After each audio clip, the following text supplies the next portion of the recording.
Cooking saved my life because it gave me something to strive for. It gave me a will. You know, it gave me a will to serve, and I didn't realize at the time, but to serve God.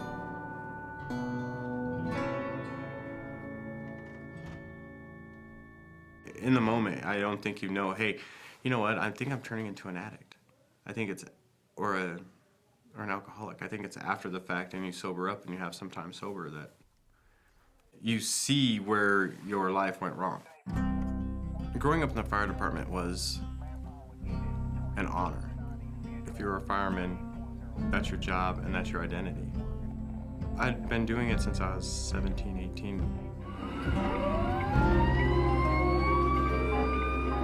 Being a firefighter wasn't easy. You're running into burning buildings. You're cutting people out of cars. You're going into situations nobody else would want to go into.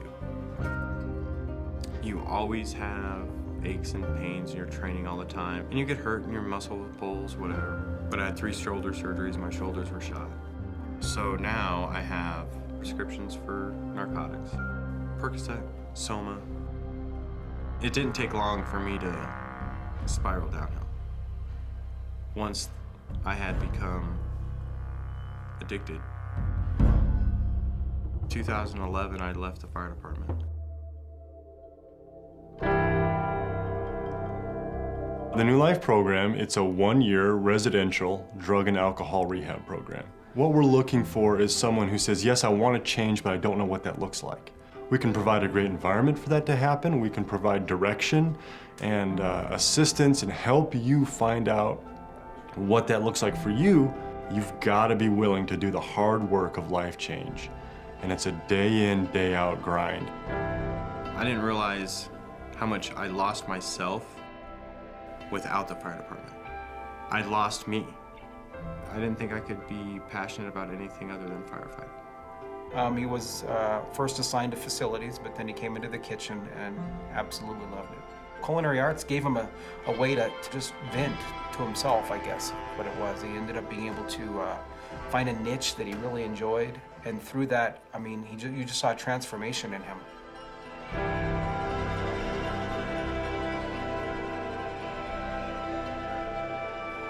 I wanted to learn to cook, and I wanted to learn everything that I could. And so that's all I wanted to do, was just cook and do things and not really work the program to be the program. 10 days before graduation. I made it 10 days before graduation. I fell again. In a program like this, when someone relapses, it can be a life or death situation. And so we have to treat it that way. And so the unfortunate part about Allan's relapse is that if you choose to use, you choose to leave the program. And so he had to leave for a period of time and come back, and man, to his credit, he did what he had to do. Walking through those doors was a big step and change. I think that's when I first knew what I had to do in order for me to stay sober. And I had to start all over. But the second time around, I started going to Tuesday morning Bible study, getting up at 5 a.m. I had no glory. I didn't have shame either. It was a humbleness I had to feel. I took the first time around to learn how to cook, and the second time around to find God. Got a job offer to Glen Erie the day before I graduated from the NLP program.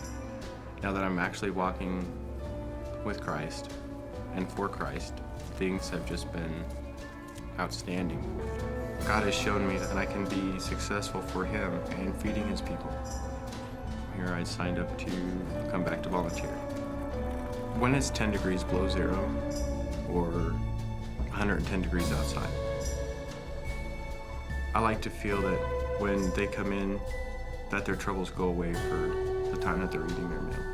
They have hot food, something to drink, whether it's hot or cold, depending on, but for that brief, short 15, 20 minutes, I like to think that their burdens are lifted for that time. Because by us feeding them, they don't have to worry about where their next meal's coming from. They don't have to worry about, are they gonna go to sleep hungry? I may not be coming in a big red fire truck and all the bells and whistles, but guess what? I have 130 people that want to see me every day. You know, I'm still serving God's people. It's just in a different way.